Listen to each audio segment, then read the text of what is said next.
Hello everyone, BSc mathematics के इस video lecture में आपका स्वागत है।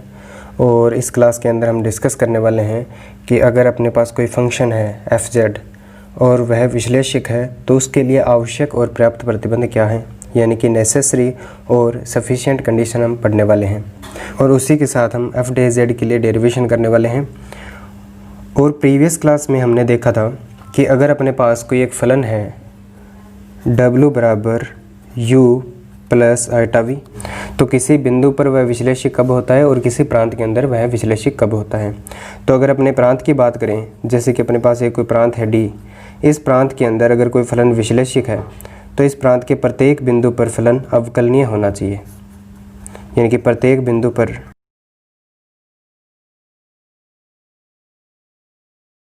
अवकलनीय हो, तब उसे अपने विश्लेषिक फलन कहते हैं। और ये जो प्रत्येक पॉइंट है वो रेगुलर पॉइंट कहलाता है। इसके साथ अपनों ने देखा था कि अगर अपने किसी पॉइंट की बात करें तो अगर किसी पॉइंट पर फलन विश्लेषिक है तो उस केस के अंदर उस पॉइंट और उसके आसपास यानी कि नेबरहुड के अंदर प्रत्येक बिंदु पर फलन क्या होना चाहिए, अवकलनीय होना चाहिए। अगर ऐसा है यानी कि नेबरहुड में फलन fz अवकलनीय हो, अगर ऐसा है तो वह उस पॉइंट पर यानी कि वह फलन उस पॉइंट पर विश्लेषिक फलन कहलाता है। इसके साथ अपनों ने एक डेफिनेशन देखी थी कि अगर कोई फलन जो है वो अवकलनीय कब होता है, तो लिमिट डेल्टा z अप्रोच कर रहा है 0 को और f of z plus delta z minus f of z upon में डेल्टा z, अगर इसका मान अद्वितीय तथा परिमित हो तो उस केस में अपने कहते हैं कि इसकी वैल्यू क्या होगी, f(z) के बराबर होगी। तब अपने कहते हैं कि फलन क्या है, अवकलनीय है। तो किसी फलन के अवकलनीय होने के लिए कंडीशन क्या होती है कि इस लिमिट का जो मान है वो क्या होना चाहिए, अद्वितीय मिलना चाहिए अपने को, अपने चाहे किसी भी पथ से अप्रोच करें। जैसे अपनों ने देखा था कि जब ऐसी कंडीशन आएगी यानी कि डेल्टा z जब अप्रोच करेगा 0 को तो अपने पास दो कंडीशन होगी, या तो डेल्टा x अप्रोच करेगा 0 को और डेल्टा y भी अप्रोच करेगा 0 को।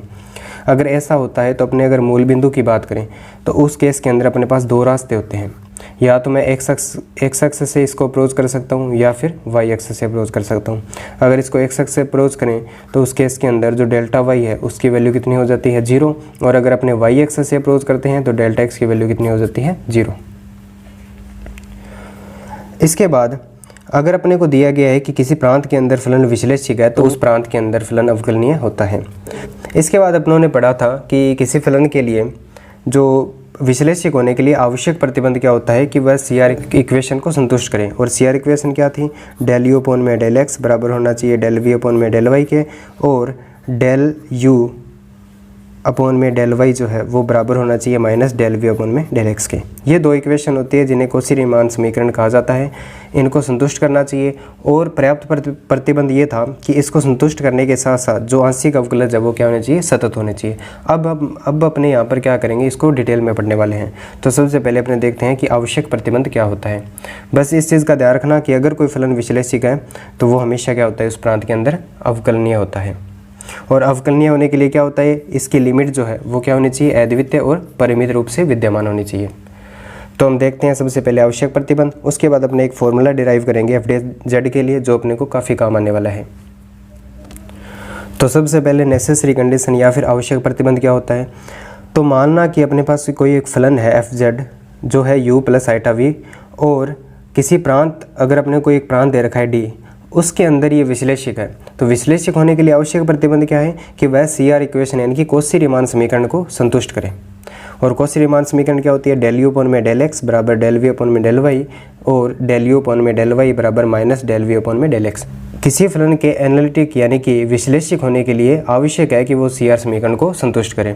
अब इसे हमें प्रूव करना है मतलब अपने को दे रखा है कि अगर कोई फलन विश्लेषिक है तो वो CR इक्वेशन को संतुष्ट करेगा। अगर अपने को दे रखा है कि फलन विश्लेषिक है और विश्लेषिक है तो वो उस प्रांत के अंदर यानी कि प्रांत D के अंदर प्रत्येक बिंदु पर अवकलनीय होगा। अगर फलन अवकलनीय है तो उसका जो f(z) है वो परिमित रूप से क्या होगा, विद्यमान होगा, अपने चाहे किसी भी पथ से अप्रोच करें। तो अपने उसी कॉन्सेप्ट का यूज़ करके CR इक्वेशन को प्रूव करने वाले हैं। तो सबसे पहले इसको स्टार्ट करते हैं, इसका प्रूफ देखते हैं अपने। तो माना एफ जेड जो है एक विश्लेषिक फलन है,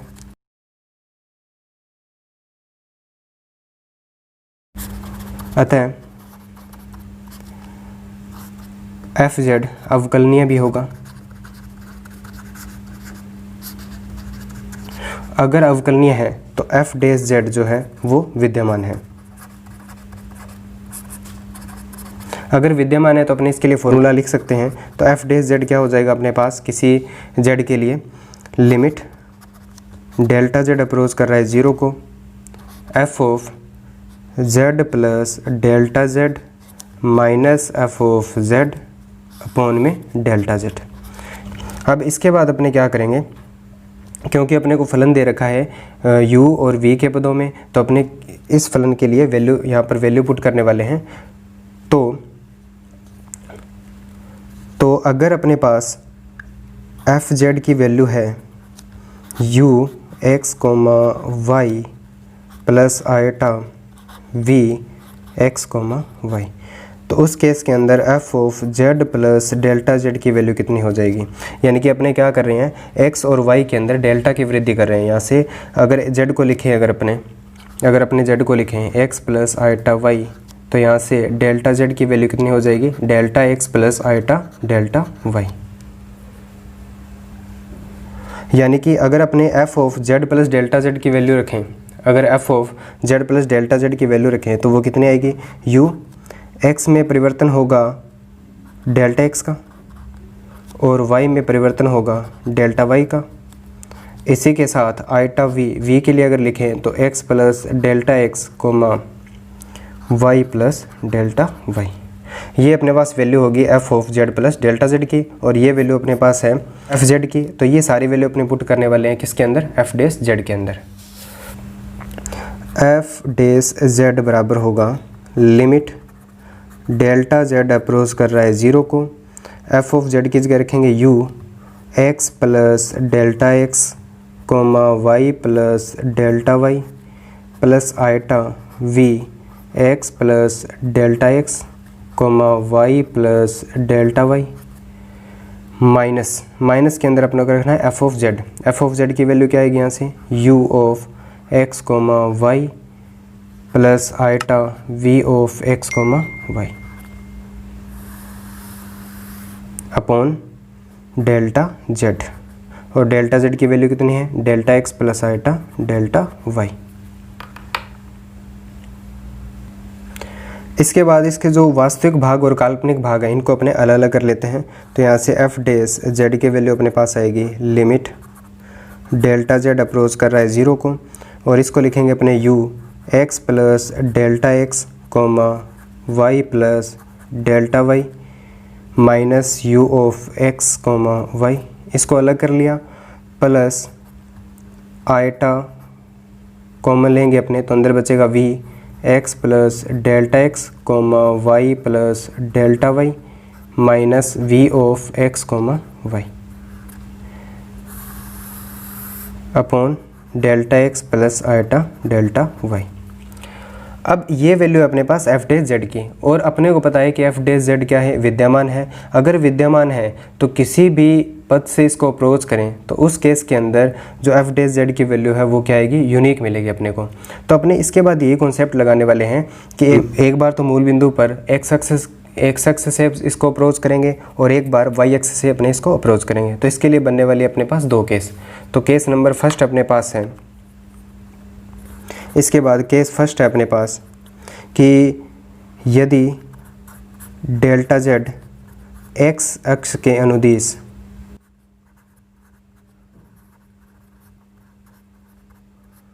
मूल बिंदु की ओर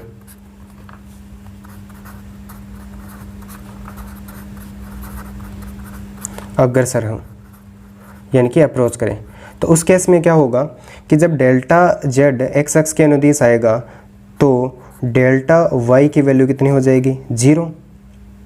डेल्टा वाई की वैल्यू कितनी हो जाएगी, 0। अब जहाँ पर कहीं भी इस क्वेश्चन के अंदर डेल्टा वाई है उसको अपने 0 रख देंगे। तो यहाँ से एफ डैश जेड की वैल्यू कितनी बनेगी, एफ डैश जेड की वैल्यू कितनी बनेगी, लिमिट, अच्छा डेल्टा जेड जब 0 को अप्रोच कर रहा है यानी कि डेल्टा जेड जब जीरो को अप्रोच कर रहा है और डेल्टा वाई की वैल्यू जीरो है, तो इस केस में अपने पास सिर्फ क्या बचेगा, डेल्टा एक्स। तो यहाँ पर अपने लिखेंगे डेल्टा एक्स अप्रोच कर रहा है जीरो को। अब इसके अंदर जहाँ भी डेल्टा वाई उसको जीरो लिख देते हैं, तो ये बन जाएगा u x plus delta x comma y minus का यू एक्स कोमा वाई, और यहाँ पर नीचे बचेगा delta x plus iota delta y zero हो जाएगा, तो अपने पास बचेगा सिर्फ यहाँ पर डेल्टा एक्स। अब इसको अपने अलग अलग लिख देते हैं, तो ये इस तरफ बनेगा कितना, लिमिट डेल्टा एक्स अप्रोच कर रहा है जीरो को, और आइटा कॉमन आ जाएगा, अंदर बचेगा v x plus delta x comma y minus का v of x comma y upon delta x. अब यहाँ पर इस चीज़ को अगर अपने ध्यान से देखें तो u x plus delta x comma y minus u x comma y है। जब अपन ने आंशिक अवकलन की डेफिनेशन पढ़ी थी तो उसमें पढ़ा था कि अगर कोई दो वेरिएबल का फंक्शन है और जब अपने आंशिक अवकलन करते हैं किसी एक वेरिएबल के संगत, तो दूसरे वेरिएबल को कांस्टेंट माना जाता है। सेम यहाँ पर क्या है कि अगर यहाँ पे ध्यान से देखें तो x के अंदर वृद्धि हो रही है डेल्टा एक्स की, यानी कि x के अंदर अंतर आ रहा है वो किसका है, डेल्टा एक्स का है, लेकिन y क्या है, दोनों में सेम है, y में किसी प्रकार का परिवर्तन नहीं है। तो ये क्या है, एक आंशिक अवकलन है, किसका, u का x के सापेक्ष, क्योंकि परिवर्तन भी किसके सापेक्ष हो रहा है, x के सापेक्ष हो रहे हैं। तो ये क्या है, डेल u अपॉन में डेल x की वैल्यू है। इसी प्रकार से आइटा अगर बाहर रखें तो अंदर देखो तो वृद्धि है वो सिर्फ x के अंदर है, y क्या है, दोनों में कांस्टेंट का काम कर रहा है, और x के सापेक्ष अगर परिवर्तन कर रहे हैं तो ये वैल्यू भी किसकी है, डेल v अपॉन में डेल x की। तो यहाँ पर अपन लिख सकते हैं इसको नेक्स्ट स्टेप के अंदर, जो एफ डैश जेड है उसकी वैल्यू क्या आएगी, इस तरफ तो ये है अपने पास डेल यू अपॉन में del x, del u upon में डेल एक्स, और प्लस में आइटा डेल वी अपॉन में डेल एक्स। ये इस तरफ वैल्यू किसकी है, डेल वी अपॉन में डेल एक्स की है। ये क्या है अपने पास समीकरण नंबर 1, जो कि बहुत ही ज़्यादा इंपॉर्टेंट है कि एफ डैश जेड बराबर क्या है, डेल यू अपॉन में del x plus iota del v upon में डेल एक्स।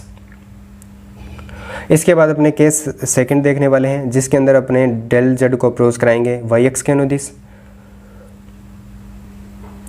यानी कि केस सेकंड के अंदर क्या है कि जब वाई एक्स के अनुदिश मूल बिंदु की ओर अग्रसर हो तो उस केस के अंदर क्या होगा, डेल्टा एक्स की जो वैल्यू है वो कितनी हो जाएगी, जीरो हो जाएगी, और जो डेल्टा जेड है अगर वो जीरो को अप्रोच कर रहा है तो उस केस के अंदर डेल्टा वाई किसको अप्रोच करेगा, इस बार जीरो को अप्रोच करेगा।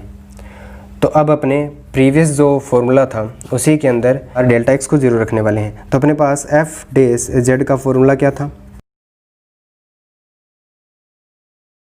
अब इसके अंदर क्या होगा कि जब अपने डेल्टा एक्स को जीरो रखेंगे तो अपने पास क्या बचेगा, सिर्फ डेल्टा वाई। तो इसी को अपने लिखने वाले हैं लिमिट डेल्टा वाई अप्रोच कर रहा है जीरो को, क्योंकि डेल्टा एक्स की वैल्यू कितनी है, जीरो है। तो यहाँ पर बन जाएगा u of x comma y plus delta y minus का u of x comma y plus का iota v of x comma y plus delta y minus का v of x comma Y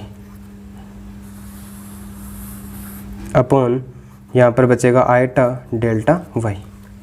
अब जब अपने डेल्टा वाई को अलग करेंगे तो ये बन जाएगा अपने पास, क्योंकि यहाँ पर देखो कि x दोनों में सेम है, परिवर्तन सिर्फ किसके अंदर हो रहा है, y के अंदर हो रहा है। अगर सिर्फ y के अंदर परिवर्तन हो रहा है तो ये जो अवकलन है वो किसका है, डेल u अपॉन में डेल y, और इसके साथ कितना है नीचे आयोटा। और अगर इसको देखें तो आयोटा से आयोटा कैंसिल हो जाएगा, यहाँ पर भी क्या है y के सापेक्ष आंशिक अवकलन हो रहा है, तो इसको लिखेंगे प्लस का डेल v अपॉन में डेल y। ये वैल्यू है अपने पास यहाँ से एफ डैश जेड के लिए। और इसको अपने आइटा को अगर ऊपर लेके जाएं तो 1 अपॉन में आइटा कितना होता है, माइनस आइटा। तो इसको कैसे लिखेंगे, डेल वी अपॉन में डेल वाई को पहले लिख लेते हैं अपने जो वास्तविक भाग है, और जो काल्पनिक भाग है माइनस आइटा के साथ आएगा डेल यू अपॉन में डेल वाई, क्योंकि जो 1 अपॉन में आइटा होता है वो किसके बराबर होता है, माइनस आइटा के। समीकरण है ये क्या है, समीकरण नंबर 2 है। अब अपनों ने देखा था कि एफ डैश जेड का जो पहले फॉर्मूला अपनों ने निकाला था वो क्या बना था, एफ डैश जेड के लिए समीकरण नंबर 1 क्या थी कि डेल यू अपॉन में del x plus eta del v upon में डेल एक्स, ये समीकरण नंबर 1 थी। और एफ डे जेड के लिए जो समीकरण नंबर 2 निकाली है वो क्या है, डेल वी अपॉन में डेल वाई माइनस का आयटा डेल यू अपॉन में डेल वाई। क्योंकि हमने जानते हैं कि एफ डेज जेड जो है वो विद्यमान है और किसी भी पद से अप्रोच करें उसकी वैल्यू क्या आने वाली है, यूनिक आने वाली है। तो यानी कि जो समीकरण नंबर 1 की वैल्यू आई है और जो समीकरण नंबर 2 की वैल्यू आई है, दोनों एफ डेज जेड की वैल्यू है और दोनों ही फिर क्या होंगी, बराबर होंगी। तो अपने यहाँ से इसको क्या कर देते हैं, बराबर कर देते हैं। जैसे इसको बराबर करेंगे तो यहाँ से अपने पास रिजल्ट क्या मिलेगा, डेल यू अपॉन में डेल एक्स जो है वो बराबर हो जाएगा। यानी कि जो वास्तविक भाग है उनकी तुलना कर लेते हैं अपने, तो ये बनेगी अपने पास। और जो काल्पनिक भाग की अगर अपनी तुलना करेंगे तो यहाँ से बन जाएगा डेल वी अपॉन में डेल एक्स बराबर कितना आ जाएगा, माइनस का डेल यू अपॉन में डेल वाई। ये तो क्या है, सी आर इक्वेशन है, कॉची रीमान समीकरण, जो कि क्या है, कॉची रीमान समीकरण, सी आर समीकरण। यानी कि अगर कोई फलन किसी प्रांत के अंदर विश्लेषिक है तो वो हमेशा कॉची रीमान समीकरण को संतुष्ट करेगा। ये तो क्या था, आवश्यक प्रतिबंध था। तो किसी फलन के विश्लेषक होने के लिए आवश्यक प्रतिबंध क्या है कि वो सी आर समीकरण को संतुष्ट करें। अब यहाँ से अपने कुछ रिजल्ट जो है वो अपने लिखने वाले हैं जो कि काफ़ी महत्वपूर्ण है। तो जिसमें सबसे पहला रिजल्ट रहेगा अपना एफ डे जेड के लिए, यानी कि एफ डे जेड का फॉर्मूला क्या होगा। तो जो इम्पोर्टेंट रिजल्ट है उसमें सबसे पहला है कि अपनों ने देखा था कि एफ डे जेड के लिए समीकरण नंबर 1 अपने पास थी कि डेल यू अपॉन में del x plus eta del v upon में डेल एक्स जो है वो एफ डे जेड के बराबर होता है। इसी प्रकार समीकरण नंबर 2 जो है वो कैसी है कि एफ डे जेड बराबर है डेल वी अपॉन में डेल वाई माइनस का आयटा डेल यू अपॉन में डेल वाई। तो इन दोनों समीकरणों से अपने एफ डे जेड के लिए फॉर्मूला बना सकते हैं। तो यहाँ से अगर मैं इसको संकारक के रूप में यूज़ करूँ डेल बाय डेल एक्स को, तो अंदर क्या बन जाएगा, u प्लस आयटा वी, और u प्लस आयटा वी क्या होता है, w, तो ये बन जाएगा डेल w अपॉन में डेल एक्स। यानी कि जब भी अपने को एफ डे जेड निकालना हो, और एफ डे जेड क्या होता है यहाँ पर, एफ डे जेड अपने पास क्या है यहाँ पर, डी डब्ल्यू अपॉन में D Z, D W upon में डी जेड। तो यानी कि जब भी अपने को डी डब्ल्यू अपॉन में डी जेड की वैल्यू निकालनी होगी, यानी कि एफ डे जेड की वैल्यू निकालनी होगी, तो अपने W का आंशिक अवकलन कर देंगे किसके सापेक्ष, x के सापेक्ष। अच्छा, यहाँ पर जो W बराबर कितना है, f ऑफ z है, ये अपने को ध्यान रखना है। इसी प्रकार से अगर यहाँ से अपने माइनस आयटा कॉमन लेंगे तो यहाँ पर क्या बचेगा अपने पास, माइनस आयटा बाहर जाएगा तो यहाँ पे बचेगा डेल यू अपॉन में डेल वाई। और जब माइनस आयटा यानी कि माइनस का 1 बाय आयटा बनेगा तो माइनस का 1 बाय आयटा बराबर क्या होता है, प्लस का आयटा, तो ये बन जाएगा डेल वी अपॉन में del y, eta del v upon में डेल वाई। तो ये भी फॉर्मूला है किसका, माइनस का आयटा, और अंदर अपने पास बन जाएगा डेल यू अपॉन में डेल डब्ल्यू अपॉन में डेल वाई, जो कि किसके बराबर है, डी डब्ल्यू अपॉन में डी जेड के। यानी कि डी डब्ल्यू अपॉन में डी जेड के दो फॉर्मूले अपने पास, चाहे तो आप डब्ल्यू का एक्स के सापेक्ष आंशिक अवकलन कर दो, चाहे डब्ल्यू का वाई के सापेक्ष आंशिक अवकलन कर दो, लेकिन बाहर कितना आना चाहिए, माइनस आयटा। लेकिन ये फॉर्मूला क्या है, इंपॉर्टेंट है, ये अपने को ध्यान में रखना है। जब भी अपने डी डब्ल्यू अपन में डी जेड निकालेंगे तो अपने क्या करेंगे, डेल डब्ल्यू अपन में डेल एक्स करने वाले हैं। इसके बाद है जो रिजल्ट आएगा सेकेंड, वो भी काफ़ी इंपॉर्टेंट है। और यहाँ पर अपने को ध्यान देना है कि जब अपने पास कोई फलन था w बराबर u प्लस आयटा v प्रकार का, तब उसको विश्लेषक के लिए अपनों ने देख लिया है कि जो डी डब्ल्यू अपॉन में डी जेड है उसकी वैल्यू कितनी आएगी, डेल डब्ल्यू अपॉन में डेल एक्स। अब ऐसा भी तो हो सकता है ना कि कोई फलन जो है w बराबर एफ ऑफ जेड हो, तो यहाँ से इसका जो प्रतिलोम फलन अगर परिभाषित है, अगर एफ इनवर्स परिभाषित है तो उस केस के अंदर z बराबर कितना हो जाएगा, एफ इनवर्स w, और इस एफ इनवर्स को अपने कैपिटल एफ से अगर अपने लिखें तो ये z बराबर कितना हो जाएगा, एफ ऑफ w, और एफ ऑफ w ये किसके बराबर होगा फिर इस केस के अंदर, x प्लस आयटा वाई के बराबर। क्यों, क्योंकि z बराबर क्या होगा, x प्लस आयटा वाई। अब ये भी तो एक फलन है, तो इसके लिए भी तो विश्लेषक पूछा जा सकता है। तो अगर ऐसा केस आ जाए तब अगर अपने को निकालना हो कि एफ डेस जो w है वो क्या बनेगा, तो इस केस के अंदर हम अगर इससे तुलना करें, अगर इससे अपने तुलना करें तो एफ डेस w का मतलब क्या है कि डी जेड अपॉन में D W, D Z upon में डी डब्ल्यू। क्यों, क्योंकि जो एफ ऑफ w है वो किसके बराबर है, z के बराबर है, तो ये क्या बन जाएगा, डी जेड अपॉन में डी डब्ल्यू। अगर इसकी वैल्यू अपने लिखें तो वो किसके रूप में आएगी, वो x के रूप में आने वाली है। यहाँ पर अपने पास क्या था, डेल डब्ल्यू अपॉन में डेल एक्स था, लेकिन यहाँ पर अपने क्या लिखेंगे, डेल जेड अपॉन में डेल यू। इस बार अपने क्या लिखेंगे, डेल जेड अपॉन में डेल यू। क्यों, क्योंकि डब्ल्यू बराबर क्या होता है, यू प्लस आइटा वी। अपनों ने इसके साथ तुलना की है, क्योंकि जब अपने पास डी डब्ल्यू अपॉन में डी जेड था तो यहाँ पर बना था डेल डब्ल्यू अपॉन में डेल एक्स, और एक्स क्या था, जेड का वास्तविक भाग।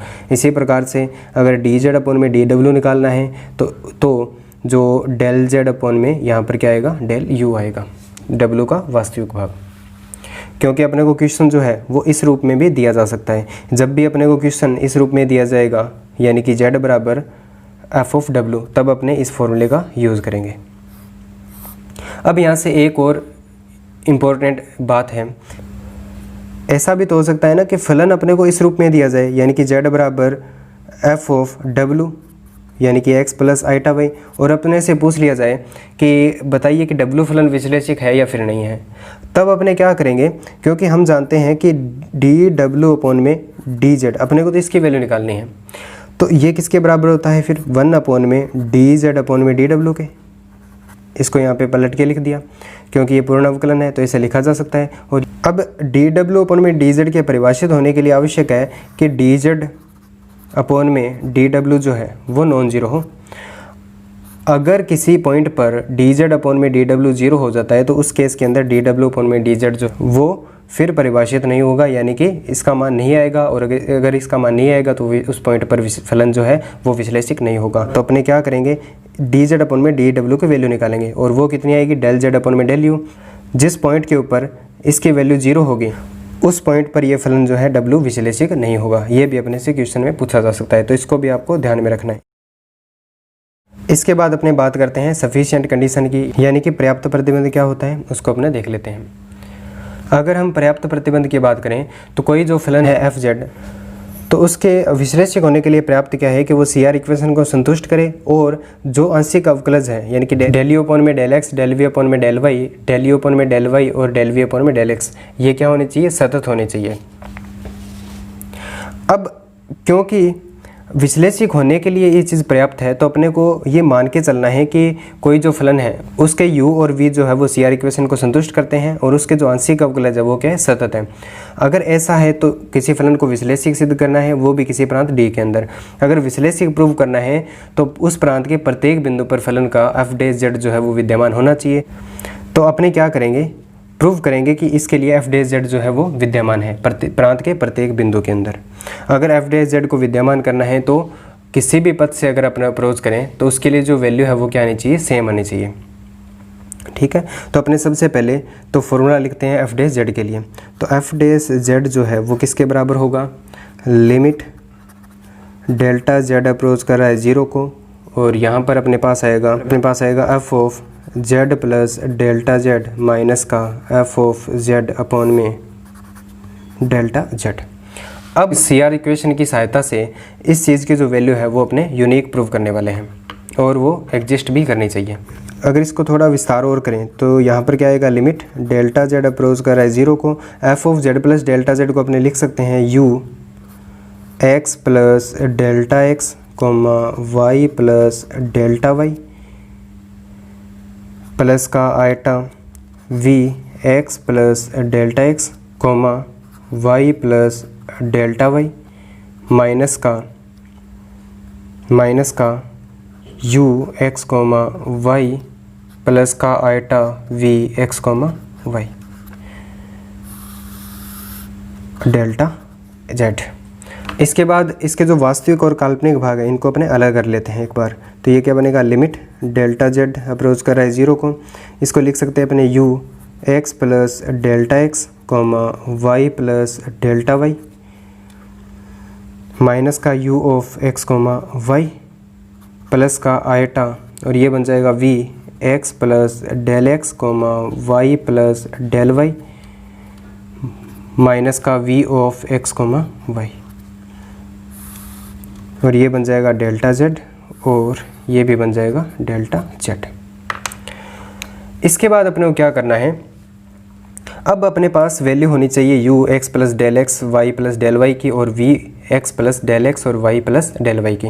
अगर अपने पास इनकी वैल्यू होगी तो अपने पुट कर देंगे, और पुट करने के बाद इसकी जो वैल्यू है यानी कि एफ डे जेड की वैल्यू है वो अपने देख लेंगे किस प्रकार से अपने को मिलती है। यहाँ पर क्या है, यू जो फलन है वो किसका है, एक्स और वाई का है, और वी भी फलन किसका है, एक्स और वाई का है। तो अगर कोई फलन दो वेरिएबल का है यानी कि दो चर का अगर कोई फलन है तो उसका प्रसार करने के लिए अपने टेलर प्रमेय का यूज़ करते हैं। तो यहाँ पर अपने बात करते हैं टेलर प्रमेय की, तो इस टेलर प्रमेय का अपने यूज़ करने वाले हैं। तो अगर अपने पास कोई फलन है एफ, और f of x plus h comma y plus अगर के की वैल्यू अपने को निकालनी हो तो अपने इसका एक पद तक ही प्रसार देखेंगे, आगे जो उच्च गाते हैं एच और के की उसके लिए अपने इसको नगण्य मान के छोड़ देंगे।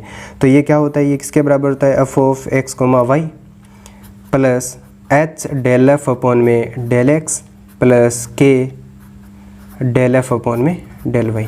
बस इस चीज़ को अपने को ध्यान रखना है, और इसी चीज़ का अपने यूज़ करने वाले हैं यू और वी के लिए, कि अगर x में h की वृद्धि होती है, y में k की वृद्धि होती है, तो अपने पास टेलर प्रमेय के अनुसार इसका प्रसार क्या हो जाएगा, f of x comma y plus h गुणा डेल एफ अपॉन में डेल एक्स प्लस k गुणा डेल एफ अपॉन में डेल वाई। इसके आगे के पद अपनों ने h और k की उच्च घातों के लिए नगण्य मान के छोड़ दिया है। अब u और v के लिए अगर इसको लिखें तो यहाँ से एफ डैश जेड बराबर क्या बन जाएगा अपने पास, लिमिट डेल्टा जेड अप्रोच कर रहा है 0 को। अगर u के लिए अपने लिखें तो ये h का काम करेगा और ये किसका काम करेगा, k का। तो अगर मान रखें यहाँ पर तो ये बन जाएगा u of x comma y, यहाँ पर h की जगह डेल्टा x है और y की जगह डेल्टा y है। तो यहाँ पर लिखेंगे x comma y plus delta x गुणा में डेल u अपॉन में del x plus delta x गुणा में डेल u अपॉन में डेल x प्लस यहाँ से बन जाएगा डेल्टा y गुणा में डेल u अपॉन में डेल y। माइनस का कितना है, u of x comma y. इसी प्रकार से अगर v के लिए भी इस प्रसार को लिखें तो ये बन जाएगा कितना, v of x comma y plus का delta x comma del v upon में डेल x प्लस का डेल्टा y गुणा में डेल v अपॉन में डेल y, और माइनस में क्या पड़ा है, v of x comma Y.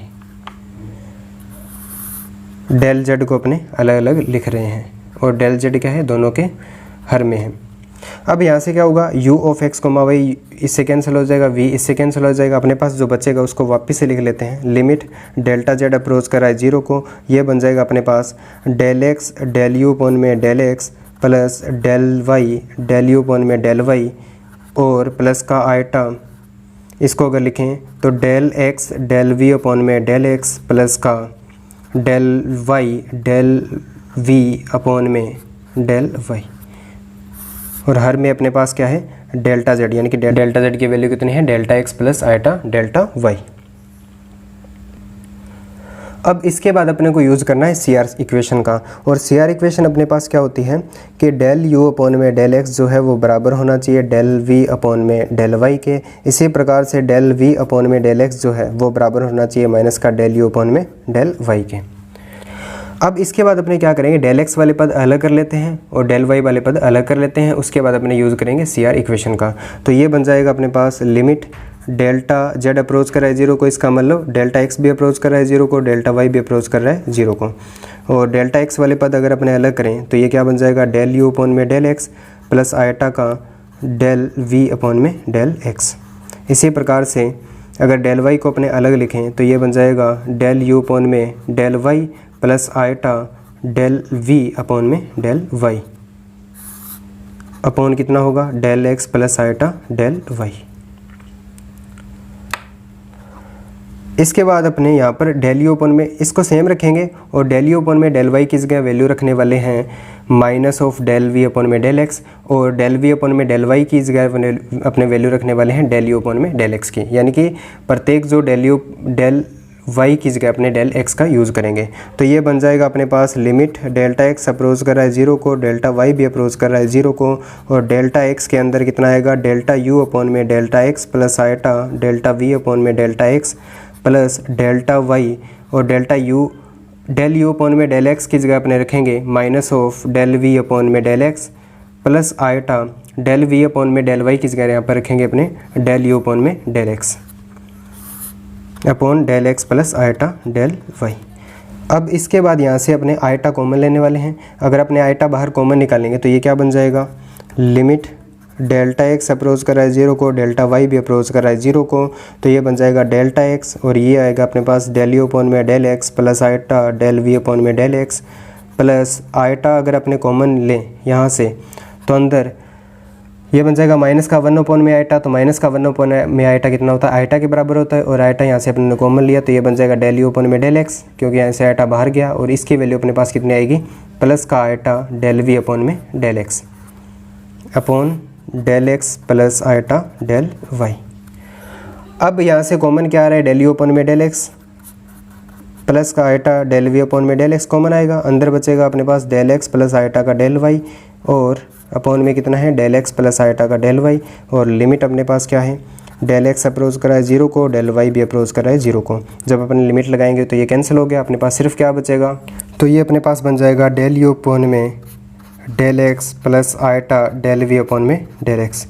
तो यहाँ से अपने को पता है, अब अपने को दिया है कि फलन जो है वो सी आर इक्वेशन को संतुष्ट करता है, और जो डेल यू अपॉन में डेल एक्स और डेल वी अपॉन में डेल एक्स यानी कि जो आंशिक अवकलन है वो क्या है, सतत और विद्यमान है। अगर सतत और विद्यमान है इसका मतलब जो एफ डैश जेड अपनों ने निकाला है वो भी क्या होगा, विद्यमान होगा, और अपने को ये तो प्रूव करना था। ये थी अपने पास सफिशिएंट कंडीशन यानी कि पर्याप्त प्रतिबंध किसी भी फलन के विश्लेषक होने के लिए। तो इस प्रकार से अपनों ने देखिए कि किसी फलन विश्लेषक होने के लिए आवश्यक और पर्याप्त प्रतिबंध क्या होते हैं। इसके बाद हमें जो ये इंपॉर्टेंट रिजल्ट है इनके बारे में अपने को ध्यान रखना है कि डी डब्ल्यू अपन में डी जेड क्या होता है, डेल डब्ल्यू अपन में डेल एक्स होता है, क्योंकि जब भी क्वेश्चन के अंदर विश्लेषक के बाद अगर अपने से अवकलन पूछेगा तो अपने इस फॉर्मूले का यूज़ करने वाले हैं, और अगर फलन z बराबर एफ ऑफ डब्ल्यू के रूप में दिया जाएगा तब अपने इस फॉर्मूले का यूज़ करेंगे। और अपने से पूछे कि डी डब्ल्यू जो है वो विश्लेषक कब नहीं होगा, तब डी जेड अपॉन में डी डब्ल्यू जब 0 के बराबर होगा तब वह विश्लेषक नहीं होगा। नेक्स्ट क्लास के अंदर हम इसके सारे एग्जाम्पल और क्वेश्चंस और उसके साथ जो ध्रुवीय समीकरण है वो डिस्कस करने वाले हैं।